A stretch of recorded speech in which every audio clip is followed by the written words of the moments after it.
আসসালামু আলাইকুম সুপ্রিয় দর্শক, একটি আন্তর্জাতিক সংবাদ। আসন্ন মার্কিন প্রেসিডেন্ট ডোনাল্ড ট্রাম্প মধ্যপ্রাচ্যে সফরে যাচ্ছেন। এখন ধারণা করা হচ্ছে সফরে গিয়ে উনি ফিলিস্তিনিকে স্বীকৃতি দিবেন।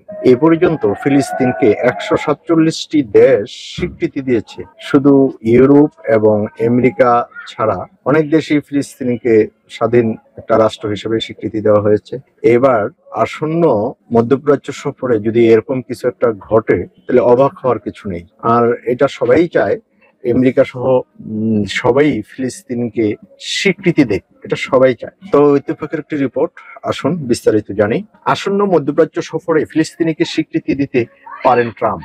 রিপোর্ট, সৌদি আরবে আসন্ন উপসাগরীয় মার্কিন শীর্ষ সম্মেলনের যুক্তরাষ্ট্রের প্রেসিডেন্ট ডোনাল্ড ট্রাম্প আনুষ্ঠানিকভাবে ফিলিস্তিনিকে স্বীকৃতি দিতে পারেন। নাম প্রকাশে অনিচ্ছুক কূটনীতির সূত্র বরাত দিয়ে মধ্যপ্রাচ্য ভিত্তিক মার্কিন সংবাদ মাধ্যম মিডিয়া লাইন এ তথ্য জানিয়েছে।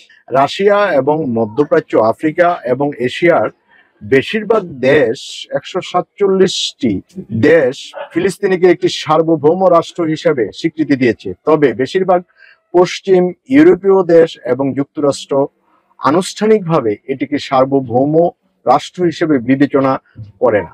অনেক দেশ ইসরায়েল ফিলিস্তিনি সংঘাত সমাধানের উপায় হিসাবে ফিলিস্তিনের স্বীকৃতি দাবি করছে। নাম প্রকাশে অনিচ্ছুক উপসাগরীয় এক কূটনৈতিক সূত্র মিডিয়া লাইনকে বলেন, প্রেসিডেন্ট ডোনাল্ড ট্রাম্প ফিলিস্তিনি রাষ্ট্র এবং এটিকে আমেরিকান স্বীকৃতি প্রদানের বিষয়ে একটি ঘোষণা জারি করবে। হামাসের উপস্থিতি ছাড়াই একটি ফিলিস্তিনি রাষ্ট্র প্রতিষ্ঠা করা হবে। সূত্রটি আরো বলেছে, এই ঘোষণা মধ্যপ্রাচ্য ক্ষমতার ভারসাম্য পরিবর্তনের জন্য সবচেয়ে গুরুত্বপূর্ণ ঘোষণা হবে।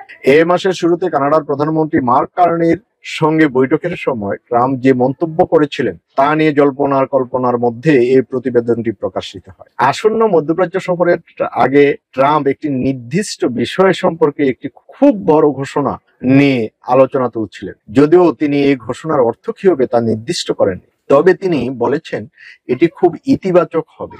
কিছু পর্যবেক্ষক মনে করেন ট্রাম্প এটি দিয়ে ইসরায়েল ফিলিস্তিনি সংঘাতের কথা উল্লেখ করতে পারেন। ট্রাম্প এর আগে ফিলিস্তিনিকে স্বীকৃতি দেওয়ার কোনো ইচ্ছা প্রকাশ করেননি। 1993 সালের ইসরায়েল ফিলিস্তিনি শান্তি চুক্তির অধীনে পূর্ব জেরুজালেমকে ফিলিস্তিনিদের রাজধানী দাবি সত্ত্বেও তিনি প্রথম মেয়াদে জেরুজালেমকে ইসরায়েলের রাজধানী হিসেবে স্বীকৃতি দিয়েছিলেন। তবে বর্তমান মেয়াদে ট্রাম্প সংঘাতের স্থায়ী সমাধানে পৌঁছানোর জন্য মধ্যস্থতা প্রচেষ্টায় যুক্ত হয়েছে।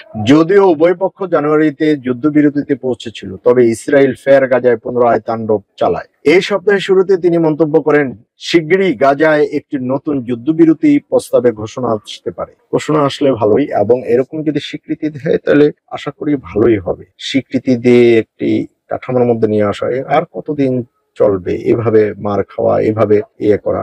আমার মনে হয় মুসলিম বিশ্ব খুশি হবে যদি আমেরিকান সরকার, ডোনাল্ড ট্রাম্প যদি ফিলিস্তিনকে একটি স্বাধীন সার্বভৌম রাষ্ট্র হিসেবে যদি স্বীকৃতি দেয়। দর্শক, আজ এই পর্যন্তই। আল্লাহ হাফেজ, ভালো থাকবেন।